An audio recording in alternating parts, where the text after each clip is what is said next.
It's imperative that we remind everyone of the essence of what we do at Connected Development. As we all know, grassroots communities are often deprived of access to basic human needs. Healthcare facilities, access to clean water, education, and this has, again, pulled us backwards. Rather than we progressing, we're regressing, so to speak, and it has deepened poverty and widened the inequality gap. This is something we battle with in this country. And what Connected Development does is to empower people with access to information, credible information on how to hold your government to account. Follow the Money, as many of us have reported, as many of our media friends have helped amplify, has over the time tracked government funds, international aid funds, and has improved access to public services, ensured public services are delivered in many grassroots communities. And it's for this reason we're gathered here. We've recorded a couple of milestones in this third quarter. This year especially, this year has been quite significant. We've had significant achievements this year, but this last quarter has really been the highlight, so to speak. So I'm just going to open the floor for my chief executive to take it from here.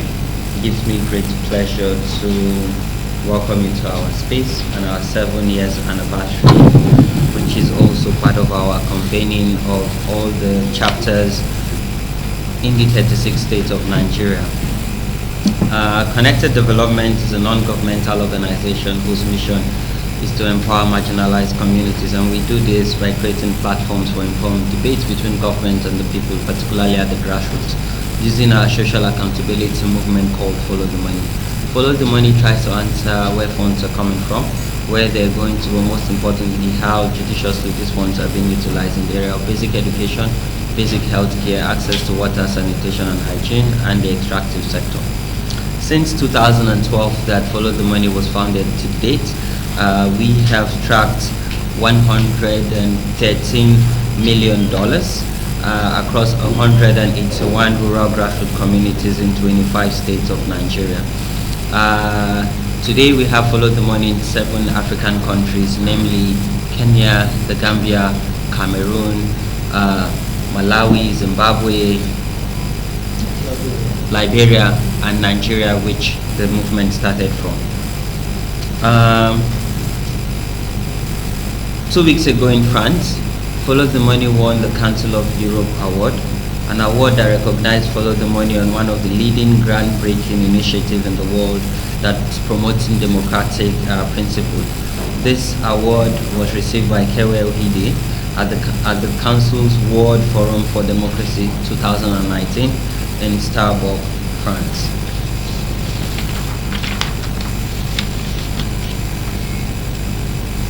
As part of our Code at 7 convening, what we've tried to do is measure our impact and successes. So from 2012 to date, apart from tracking over $113 million, we've actually saved government resources in the tune of over 15 billion naira because of the leakages that we have blocked from all these grassroots communities. Practically, we've also ensured that 5 million children have gone back to school. When you look at the data from 2015 till date, Follow the Money was instrumental in reducing the statistics from 15 million out of school children. Today we only have 10.1 million out of school children. So Code was instrumental to ensuring that these children are sent back to school with the basic education resources that we have tracked.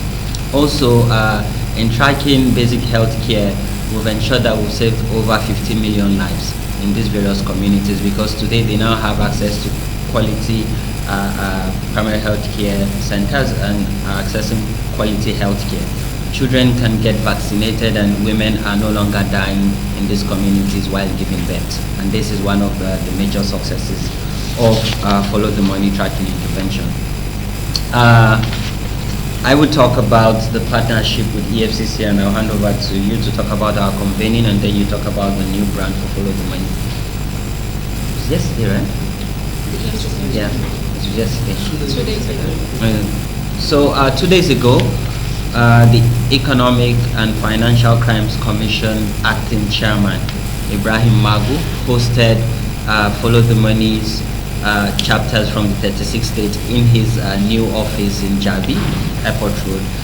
We had a 1-hour interactive session where Magu has confirmed that they would partner with Follow the Money to ensure that we put an end to corruption in Nigeria.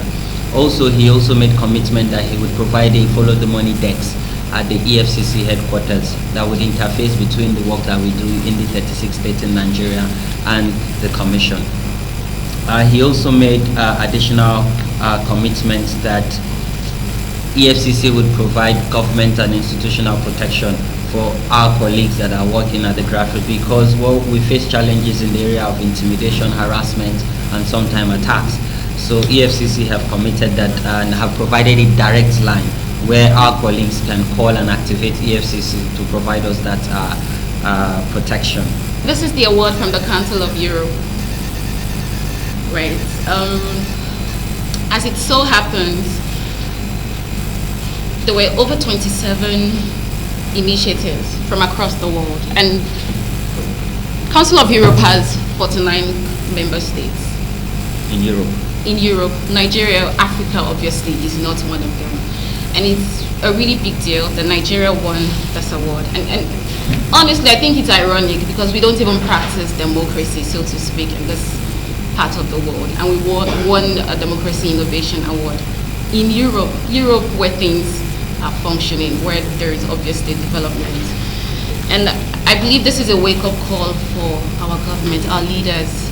This is a wake-up call for them. They need to understand that true democracy happens when people can hold elected representatives to account, and these elected representatives in turn fulfill their promises. They're able to, improve public services for people. Today we talk about Nigerians migrating, leaving the country because they're tired of things, like they can't achieve their full potential in the system. Our system is broken, and this is something we need to look at. This is something the government and the media also can help, to hold government accountable, to call attention, to not turn away from injustices. People are suffering at different levels. Children cannot access education. So I think it's a wake-up call for everybody, mainly for our leaders, so that they can be more responsive to their duties. In the last few days, I've had colleagues from over 27 states of the country come together in the same space we're sitting now, brainstorming about the successes we've had this year on the Follow the Money movement. And it's instructive to also add that it's a movement. It's not just an organizational thing, but it's a global movement. And like HAMZA says, we're currently in 7 countries in Africa, including Nigeria. And the movement is growing with growing interest from even Canada. And one would be shocked, what would Canada do with Follow the Money? But the truth is, governance is global.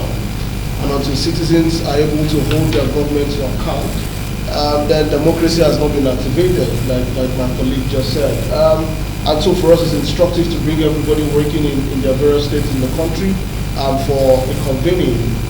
We call it a convening, you can call it a retreat. But the purpose for the convening is to actually brainstorm about the various realities in various states. I think too much emphasis has been placed on the federal capital, in Abuja. Enough emphasis has been placed on the presidency, without people really looking at what happens in the state and local government. This year alone, the government made a milestone, very, very important milestone, when NFIU came into action and local government started getting funds directly. Nobody is tracking how much goes into local government in the country. Nobody is tracking what the funds are being used for. And my colleagues from around the states in Nigeria have been engaged in that process, holding local governments to account, holding state governments to account. And by next year, we're going to be holding the houses of assembly in all the 36 states to account. We need to know when they get to work. We need to know the bills they are passing. We need to know if they're having town hall meetings in their community. So it was instructive for us to bring these guys doing fantastic works in the grassroots community, for us to really exchange ideas. And I think it's been very, very memorable. But something about this annual convening that really ticked me was that sometime in August this year, we set out what we call the Follow the Money Challenge. The idea for the Follow the Money Challenge was to motivate citizens to go into their communities to track funds. And within the space of 2 weeks, when we opened up applications for the challenge, we had over 300 people signing, but we pruned down to 125 people, and out of those 125 young people, we were able to get 9 people that got to the finals, and obviously the prize was supposed to be for 3 people. And one of the incentives for people engaging on this campaign was simple. You're going to attend the Follow the Money convening, which is the highest level of our engagement across the whole state, which is in Abuja, expense paid. We're also going to present to them a medal of honor, and we're also going to give them, the 3 people each, a check of 100,000 naira, not to pay them for what they have done for their community, but to just incentivize the process and try to reimburse the expenses they made. And I don't know if the press guys will be able to speak to the people who have won one-on-one, for you to hear the stories of what these guys have been able to do in states like Kwara, for example, in states like Yobe, where there's still pockets of insurgencies, and in states like Akwa Ibom, with the growing intolerance from the government and against young people, against guys in the media. But these guys have been able to question the status quo, and they've been able to track up on these funds to ensure that the funds that they tracked are used judiciously. So for us, we brought them together. We're going to be presenting the medal of honor to them before the members of the press, and also their checks to them. Follow the Money as a Pan-African movement have 6,000 members. And today we have an upgraded platform called ifollowthemoney.org. For us, we want citizens to take ownership because we're taxpayers, and we want young people to mobilize and lead this front.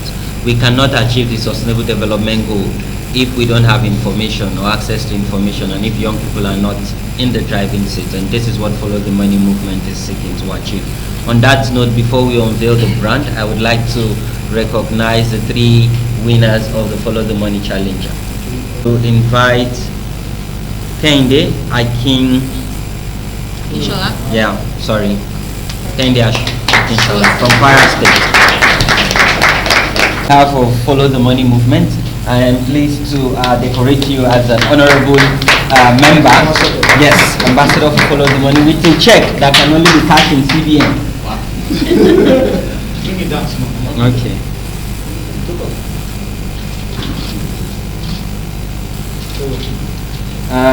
I would also like to call Ukeme, congratulations. Please go to CBN and cash your check.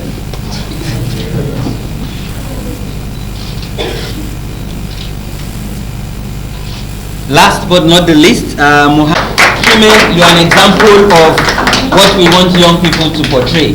You know that in the news you only get negativity about what young people are doing and negative stories from the Northeast. This is an example of nation building and positive story. Thank you. Please go to CBN again.